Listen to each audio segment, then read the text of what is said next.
Hello everyone, कैसे हैं आप सभी लोग। स्वागत करता हूं एक बार फिर से हमारे वॉर्म फार्मेसी के यूट्यूब चैनल पर। मेनली आज के इस वीडियो में हम बात करने वाले हैं टॉप 3 जो एंटीबायोटिक्स है, कॉमनली जो एंटीबायोटिक्स इस्तेमाल की जाती है उसके बारे में A to Z इंफॉर्मेशन देने वाला हूं।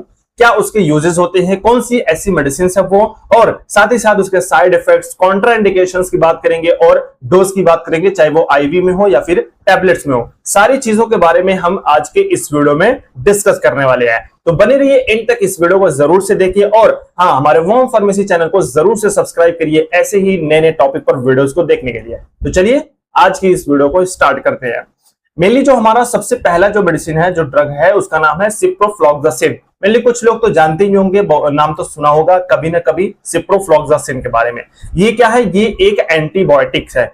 एंटीबायोटिक क्या होता है? एंटीबायोटिक ऐसे मेडिसिन होती हैं जो हमारे बॉडी के अंदर जितनी भी बैक्टीरिया एंटर करती हैं जिसकी वजह से इंफेक्शंस कॉज होते हैं, तो ऐसे बैक्टीरिया को किल करने के लिए हम एंटीबायोटिक्स का इस्तेमाल करते हैं। यानी कि जो हमारा ग्रोथ ऑफ बैक्टीरिया है उसके प्रोडक्शन को कम करने के लिए, उनको इनहिबिट करने के लिए, उनको किल करने के लिए हम एंटीबायोटिक्स का इस्तेमाल करते हैं। तो उसमें नंबर 1 पे जो कॉमनली हमारी मेडिसिन हैं, उसमें जो नंबर 1 पे है वो है सिप्रोफ्लॉक्सासिन। ऐसे ही हम 3 मेडिसिन के बारे में पूरी डिटेल इंफॉर्मेशन जानने वाले हैं आज की इस वीडियो में। Number 1 ciprofloxacin. कह रहे हैं कि ये एंटीबायोटिक सभी ग्राम पॉजिटिव और ग्राम निगेटिव बैक्टीरिया को नष्ट कर देते हैं। यानी कि हमारे बॉडी में 2 टाइप्स के बैक्टीरिया एंटर करते हैं, एक ग्राम पॉजिटिव, दूसरा ग्राम निगेटिव। तो ये इसकी जो क्वालिटी है, सिप्रोफ्लॉक्सासिन की जो क्वालिटी है, वो दोनों यानी कि ग्राम पॉजिटिव और ग्राम निगेटिव यानी दोनों बैक्टीरिया को किल करने की ये क्षमता रखता है। यानी कि इसके अंदर वो क्वालिटी होती है।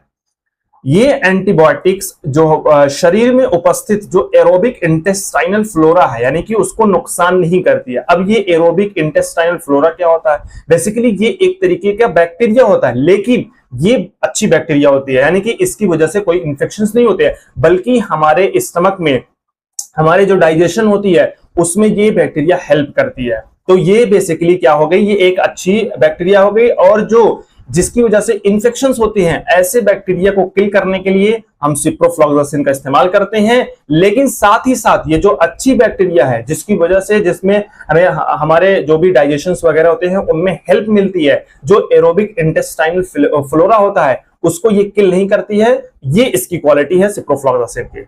साथ ही साथ कह रहे हैं कि ये जो एंटीबायोटिक्स है, इस एंटीबायोटिक्स का जो असर होता है वो बहुत ज्यादा लंबे समय तक होता है, यानी कि लॉन्ग टर्म इफेक्टिव इसके अंदर होती है। अर्थात ये दवाई बंद कर देने के बाद यदि कोई बैक्टीरिया वृद्धि करता है तो ये उसे नष्ट कर देती है। यानी कि सपोज कर लो, मैं इस एक एग्जांपल आपको दे रहा हूं कि जैसे आपने कोई ये मेडिसिन ली सिप्रोफ्लॉक्सासिन, ठीक है। अब आपको क्या हो गया कि इस दवा को छोड़ने के बाद कुछ दिन के बाद आपका जो है इंटर हो गया फिर से कोई बैक्टीरिया, नया बैक्टीरिया आपके बॉडी में इंटर हो गया। तो ये क्या होगा कि इसकी जो सिप्रोफ्लॉक्सासिन की जो हमारी इफेक्टिवनेस होती है वो बहुत ही लॉन्ग टर्म होती है। तो अगर दवा बंद करने के बाद भी कोई बैक्टीरिया आती है तो उसको भी ये इनहिबिट करेगा, उसको भी ये किल कर देगा। तो इतनी क्षमता होती है, इतनी जो है इफेक्टिव ये दवा होती है। तो ये हमारे कुछ सिप्रोफ्लॉक्सासिन के बारे में इंट्रोडक्शन। अब आइए बात करते हैं कि कौन कौन जो है हम इसका इस्तेमाल करते हैं, कहां कहां पे कौन कौन सी ऐसी प्रॉब्लम्स होती हैं। जैसे सिप्रोफ्लॉक्सासिन यूज कर रहे हैं कि जैसे नंबर 1 हमारा है ऑल रेस्पिरेटरी इंफेक्शंस, जितने भी रेस्पिरेटरी से रिलेटेड जितने भी इंफेक्शंस होते हैं, फॉर एग्जांपल निमोनिया वगैरह हो गए, तो ऐसे केस में हम क्या करते हैं? सिप्रोफ्लॉक्सासिन का इस्तेमाल करते हैं। नेक्स्ट है हमारा किडनी इंफेक्शंस, किडनी में कोई भी प्रॉब्लम्स आती है, ठीक है, तो ऐसे केस में भी हम क्या करते हैं? इसका इस्तेमाल करते हैं। ENT डिजीज, यानी कि जो बेसिकली नाक और कान में जो है डिजीज वगैरह कोई हो जाती है, बैक्टीरिया की वजह से इंफेक्शंस फैल जाते हैं, तो ऐसे केस में भी इस्तेमाल करते हैं। स्किन टिश्यू इंफेक्शंस, यानी कि जो हमारा बेसिकली क्या होता है कि जो वुंड वगैरह हो जाती है, मवाद हो जाते हैं, या फिर जो चोट वगैरह लग जाती है हमारे स्किन पर, तो उस पर इंफेक्शंस हो जाते हैं उसकी वजह से चोट लगने के बाद, तो ऐसे केस में भी हम इसका इस्तेमाल करते हैं। इसी तरीके से जो हमारा गैस्ट्रोइंटेस्टाइनल इंफेक्शंस होता है, यानी कि जो हमारा जीआई होता है, गैस्ट्रोइंटेस्टाइनल होता है, उससे रिलेटेड कोई भी इंफेक्शंस होती हैं, तो ऐसे केस में भी हम क्या करते हैं? सिप्रोफ्लॉक्सासिन का इस्तेमाल करते हैं। साथ ही साथ हमारे जो बोन्स और जो जॉइंट्स होती हैं, ठीक है, बोन्स की जो जॉइंट्स होती हैं या फिर बोन्स में ही अगर कोई इंफेक्शंस हो जाते हैं, ठीक है, तो ऐसे केस में भी सिप्रोफ्लॉक्सासिन का इस्तेमाल करते हैं। अब आप लोग सोच रहे होंगे कि ये तो हर प्रॉब्लम में ही हर हर डिजीज में ही ये क्या करती है, सिप्रोफ्लॉक्सासिन का इस्तेमाल करते हैं। लेकिन ऐसा नहीं होता है, सिप्रोफ्लॉक्सासिन के अलावा भी हम एंटीबायोटिक्स का इस्तेमाल करते हैं। जैसे मैं एग्जांपल अगर दूं कि कोई दो पर्सन है, ठीक है, दो पर्सन को them same age it is जो है वो डिजीज है, मान लीजिए स्टमक से रिलेटेड कोई भी इंफेक्शन है, दोनों को सेम डिजीज है, हमने एक को सिप्रोफ्लॉक्सासिन दिया, दूसरे को भी सिप्रोफ्लॉक्सासिन दिया, लेकिन जो पहला वाला था उसको क्या हुआ कि वो इफेक्ट कर गई, यानी कि उसकी जो भी प्रॉब्लम्स थी वो ठीक हो रही है। उसी तरीके से जो सेकंड पर्सन था उसका क्या है कि वो प्रॉब्लम तो सेम है, डिजीज तो सेम है, लेकिन ये जो सिप्रोफ्लॉक्सासिन है वो उसको इफेक्ट नहीं कर रही है। इसका मतलब है कि जो हमारे बैक्टीरिया है वो रेजिस्ट कर रही है एंटीबायोटिक्स को, यानी कि उसको, उस पर्सन को वो जो हमारी सिप्रोफ्लॉक्सासिन है वो असर नहीं कर रही है रेजिस्ट की वजह से। तो मेनली क्या करते हैं कि तो हम दूसरा जो है वो एंटीबायोटिक्स का हम इस्तेमाल करवाते हैं ऐसे पेशेंट को, ठीक है। तो यानी कि ऐसी सारी प्रॉब्लम वो सिचुएशन के हिसाब से, कंडीशन के हिसाब से वो डिपेंड करता है, अलग अलग प्रॉब्लम्स की सिचुएशन देखी जाती है और डॉक्टर के हिसाब से, डॉक्टर के अकॉर्डिंग वो मेडिसिन को प्रिस्क्राइब की जाती है। तो ये जो हमारा कुछ मेजर जो हमारी प्रॉब्लम्स होती हैं, जो डिजीज होती है, ऐसे केस में, ऐसे जो इन्फेक्शंस वगैरह होते हैं, ऐसे केस में हम सिप्रोफ्लॉक्सासिन का इस्तेमाल करते हैं। अब हम नेक्स्ट हम बात करते हैं जो हमारा आईवी यानी कि इंट्रावेनस जो डोज होता है सिप्रोफ्लॉक्सासिन का, उसके बारे में कितना डोज होता है पर डे हम, यानी कि एक दिन में कितना हम डोज देते हैं, ठीक है, ये सारी चीजों के बारे में बात करते हैं। जैसे आईवी डोज इंट्रावेनस के थ्रू जो इंजेक्शंस होते हैं वो 4 यानी कि 400 mg होती है और बीडी यानी कि दिन में 2 बार दी जाती है। अब कौन कौन सी ऐसी प्रॉब्लम में हम आईवी डोज देते हैं, जैसे बहुत ज्यादा प्रॉब्लम हो गई है, किसमें, लंग्स में इंफेक्शन हो गए हैं, ठीक है, जो हमारा फेफड़ा है उसमें बहुत ज्यादा सीवर इंफेक्शन हो गए हैं, तो ऐसे केस में हम क्या करते हैं, आईवी डोज देते हैं। कितना देते हैं, 400 mg देते हैं, दिन में 2 बार देते हैं। इसी तरीके से जैसे सिस्टमिक इंफेक्शंस होते हैं, यानी कि ब्लड में अगर कोई इंफेक्शंस हो गए हैं तो उस केस में भी आईवी डोज का जो है हम क्या करते हैं, सिप्रोफ्लॉक्सासिन का इस्तेमाल करते हैं। सीवर स्किन इंफेक्शन, बहुत ज्यादा स्किन में इंफेक्शंस हो गए हैं, बहुत ज्यादा क्रिटिकल हो गए हैं, ऐसे केस में भी हम आईवी डोज ही देते हैं। यूटीआई यानी कि जो यूरिनरी ट्रैक्ट इंफेक्शंस होते हैं और इंफेक्शंस ड्यूरिंग सर्जरी, यानी कि सर्जरी के दौरान अगर कोई इंफेक्शन हो गया है तो ऐसे केस में हम आईवी डोज देते हैं, किसका, सिप्रोफ्लॉक्सासिन का देते हैं। नेक्स्ट हम बात करते हैं कि अब हमारा जो हमने अभी आईवी के बारे में पढ़ा, डोज के बारे में, अब हम टैबलेट्स के बारे में बात कर लेते हैं कि कौन से नेम से टैबलेट आती है और उसका डोज कितना होने वाला है। जैसे टाइफाइड फीवर के लिए हम, जैसे टाइफाइड जो फीवर होता है उसके लिए, उस केस में ऐसे इंफेक्शंस के लिए हम क्या करते हैं, कौन सी मेडिसिन देते हैं, एक हमारा फ्लॉक्सिब 250 के नाम से आता है, 250 बेसिकली हमारा mg होता है, उसी तरीके से सेम नेम रहेगा, बस 500 mg हो जाएगा, यानी कि 500 फ्लॉक्सिब 500 के नाम से आएगा। तो टाइफाइड फीवर के लिए जो नॉर्मल इंफेक्शन अगर होता है, बेसिकली हम जब भी स्टार्ट करते हैं तो बेसिकली थोड़ा सा ही, मतलब कम mg में ही शुरुआत करते हैं, कोई भी इंफेक्शंस होते हैं तो शुरुआत हमेशा नॉर्मल mg से रहेगा, कम mg से रहेगा। तो नॉर्मल इंफेक्शंस के लिए हम 250 mg देंगे, बीडी रहेगा, बीडी का मतलब होता है दिन में 2 बार होता है। सीवर इंफेक्शंस अगर बहुत ज्यादा क्रिटिकल कंडीशंस हो गई हैं इंफेक्शन से रिलेटेड, तो ऐसे केस में हम वही डोज जो है सेम मेडिसिन रहेगी, बट डोज क्या होगा, बढ़ा देंगे, 500 mg कर देंगे और इसको भी बीडी कर देंगे, यानी कि दिन में 2 बार रहेगा, ठीक है। तो फ्लॉक्सिब 250 के नाम से और फ्लॉक्सिब 500 के नाम से ये मेडिसिन आती है। इसी तरीके से अगर हमने टाइफाइड फीवर पढ़ा, अब इसी तरीके से यूटीआई सेम रहेगा, ठीक है। नॉर्मल इंफेक्शंस की बात करें तो क्या होगा कि हमारा 250 mg होगा और बीडी रहेगा, ठीक है। ये किसके लिए है, यूटीआई यानी कि यूरिनरी ट्रैक्ट इन्फेक्शन के लिए है। सीवर इंफेक्शंस में हम क्या करेंगे, 500 mg दे देंगे, वही डोज बढ़ा देंगे और बीडी सेम रहेगा। इसी तरीके से लंग इंफेक्शंस में क्या होगा कि नॉर्मल सेम ये भी रहेगा, 250 mg होगा, बीडी रहेगा, और सीवर इंफेक्शंस में डोज को बढ़ा देंगे, 500 mg और बीडी रहेगा। इसी तरीके से हमारा जो नाक और कान में जो इंफेक्शंस होते हैं, जो भी प्रॉब्लम्स होती हैं, तो ऐसे केस में हम इसमें जो है थोड़ा सा नॉर्मल इंफेक्शंस में डोज बढ़ा रहेगा, यानी कि 500 mg हो जाएगा नॉर्मल में, और अगर सीवर बहुत ज्यादा इंफेक्शंस हो गए, क्रिटिकल कंडीशंस हो गई हैं, तो डोज 750 कर देंगे। ये हमारा एएनटी इंफेक्शंस हो गया। इसी तरीके से जितने भी प्रॉब्लम्स होते हैं वो अलग अलग डोज कैलकुलेट करके अलग अलग डोज में हम क्या करते हैं, मेडिसिन को प्रोवाइड करते हैं। उसी तरीके से बोन या फिर ज्वाइंट में इंफेक्शन हो गया तो इसके लिए भी हम डोज थोड़ा हाई रखते हैं। नॉर्मल इंफेक्शन में 500 mg रहेगा और सीवर इंफेक्शन में हमारा 750 mg होगा। नेक्स्ट है हमारा स्पेशल प्रिकॉशंस, यानी कि कॉन्ट्रा इंडिकेशन बेसिकली कह सकते हैं इसको, यानी कि ऐसे केस में कौन से ऐसे केस हैं, यानी कि कौन से ऐसे पेशेंट्स हैं जिनको हम सिप्रोफ्लॉक्सासिन का इस्तेमाल नहीं करवा सकते हैं। सबसे पहला, do not use in hypersensitivity to ciprofloxacin patient, यानी कि ऐसे पेशेंट को जो सिप्रोफ्लॉक्सासिन से एलर्जी हो, ठीक है, तो ऐसे कंडीशन में ऐसे पेशेंट को हम ये मेडिसिन को नहीं देंगे। Do not use in children, यानी कि बच्चों में, यानी कि चिल्ड्रेन में हम इस मेडिसिन का इस्तेमाल नहीं कर सकते हैं। Do not use in epilepsy patient, यानी कि जो मिर्गी आ जाती है, यानी कि जो एपिलेप्सी होती है, एपिलेप्सी वाले पेशेंट्स होते हैं जिनको मिर्गी आती है, तो ऐसे पेशेंट को भी हम क्या करेंगे, ये सिप्रोफ्लॉक्सासिन का इस्तेमाल नहीं कराएंगे। Keep patient should be hydrated, यानी कि मरीज क्या, यानी कि जो मरीज है वो पर्याप्त मात्रा में पानी देना चाहिए, यानी कि जब भी हम ये इसका इस्तेमाल कर रहे हैं सिप्रोफ्लॉक्सासिन का, तो वो पेशेंट जो है वो हाइड्रेटेड होना चाहिए। केयरफुली यूज इन प्रेगनेंसी, यानी कि जो हमारा प्रेगनेंसी में बहुत रेयर इस्तेमाल किया जाता है, लेकिन अगर इस्तेमाल भी करते हैं तो बहुत केयरफुली इस्तेमाल की जाती है सिप्रोफ्लॉक्सासिन का। तो ये था हमारा कॉन्ट्रा इंडिकेशंस, यानी कि ऐसे केस में ऐसे पेशेंट को हम सिप्रोफ्लॉक्सासिन का इस्तेमाल नहीं करवा सकते हैं।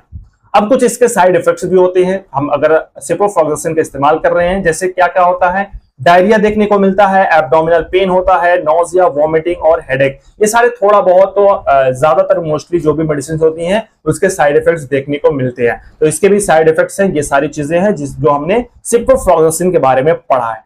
अब अगली जो मेडिसिन है उसका नाम है azithromycin. Azithromycin basically most powerful, यानी कि बहुत ही हमारी जो पावरफुल मेडिसिन होती हैं उसमें ये उस कैटेगरी में आती है, यानी कि हम जो है सभी इन्फेक्शंस के लिए, मोस्टली जो इन्फेक्शंस होते हैं बहुत रेयर कंडीशन में, बहुत ही क्रिटिकल पेशेंट के लिए हम एजिथ्रोमाइसिन का इस्तेमाल करते हैं, क्योंकि इसका जो इफेक्टिवनेस है वो बहुत ज्यादा पावरफुल है, बहुत ज्यादा एडवांस लेवल की मेडिसिन है ये एजिथ्रोमाइसिन। यानी कि ये जो है मैक्रोलाइड क्लास की एंटीबायोटिक होती है, यानी कि कौन सी कैटेगरी की है, मैक्रोलाइड कैटेगरी में एजिथ्रोमाइसिन मेडिसिन आती है। ये एक क्या है, एंटीबायोटिक्स है, जैसे सिप्रोफ्लॉक्सासिन एक एंटीबायोटिक थी, ये एक एडवांस एंटीबायोटिक है। बेसिकली सही है कि ये क्या है, ये एडवांस, यानी कि एडवांस लेवल पे ये काम करती है, बहुत हाई लेवल पे ये काम करती है। इसका इस्तेमाल कई प्रकार के इन्फेक्शंस को ठीक करने के लिए किया जाता है, यानी कि अभी आप आगे देखते हैं कौन कौन से ऐसे इन्फेक्शंस होते हैं जिसके लिए हम एजिथ्रोमाइसिन का इस्तेमाल करते हैं। एजेक्स 500 के नाम से हमारा ब्रांड नेम आता है एजिथ्रोमाइसिन का। अब बात कर लेते हैं कि इसका इस्तेमाल कौन कौन से ऐसे इन्फेक्शंस हैं जिसके लिए हम एजिथ्रोमाइसिन का इस्तेमाल करते हैं। जैसे रेस्पिरेटरी ट्रैक्ट इन्फेक्शंस हम के लिए हम इस्तेमाल करते हैं।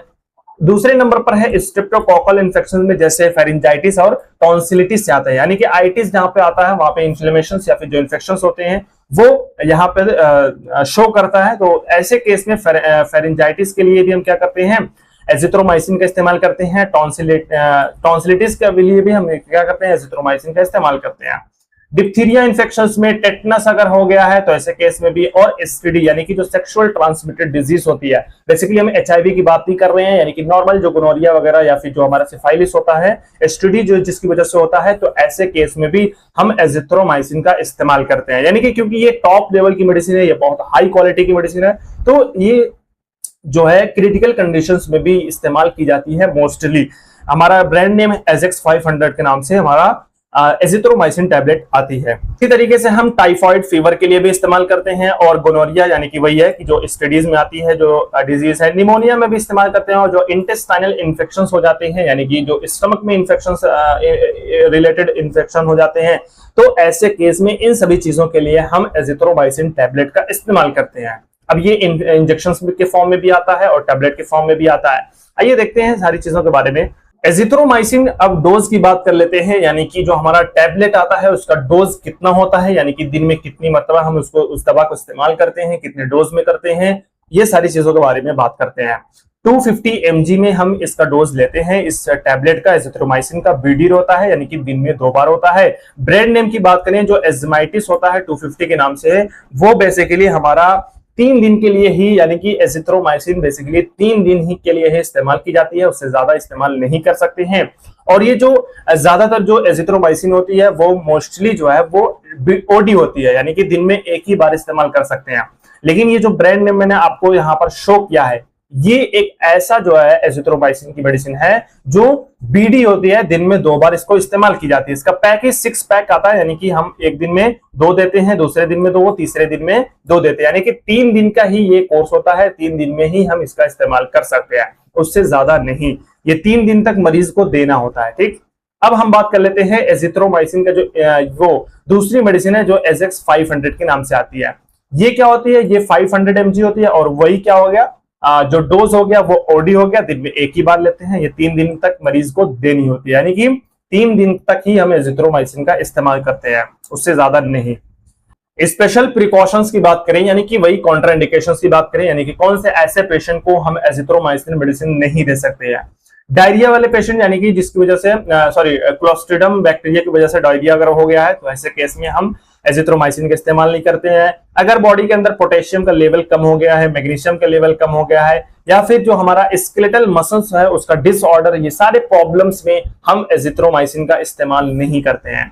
अब हम बात कर लेते हैं, कुछ साइड इफेक्ट्स होते हैं, जैसे एब्डोमिनल पेन देखने को मिलता है, वॉमिटिंग होती है, नौसिया होती है, डायरिया और डिजीनेस, ये सारी चीजें क्या है, साइड इफेक्ट्स है एजिथ्रोमाइसिन के इस्तेमाल करने के बाद। नाउ लास्ट है आज की जो हमारी है वो लिंकोमाइसिन है। लिंकोमाइसिन जो है वो लिंकोसामाइड क्लास में, यानी कि इस कैटेगरी में आती है।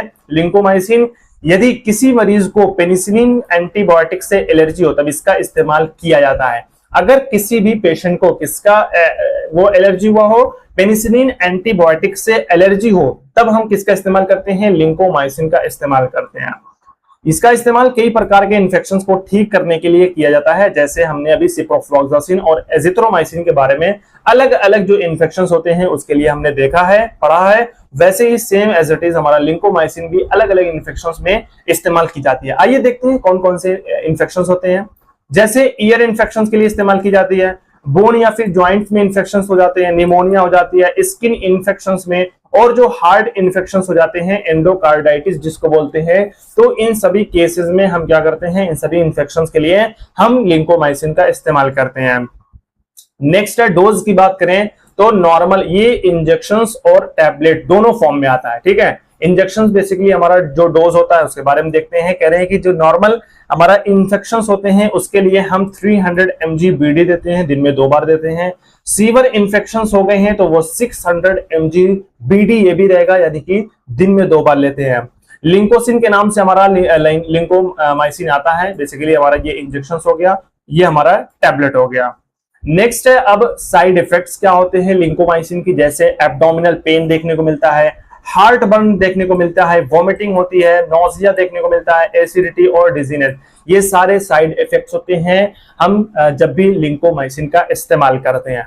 तो क्या है कि लिंकोमाइसिन क्या होता है, ये अलग अलग इन्फेक्शंस के लिए हम लिंकोमाइसिन का इस्तेमाल करते हैं, जैसे ईयर इन्फेक्शंस हो गए, हार्ट के लिए भी इस्तेमाल कर सकते हैं, और भी ऐसी तरीके से जॉइंट्स वगैरह, हड्डी में अगर कोई इन्फेक्शंस हो गई है, ठीक है, तो इन सभी केसेस में हम लिंकोमाइसिन का इस्तेमाल करते हैं।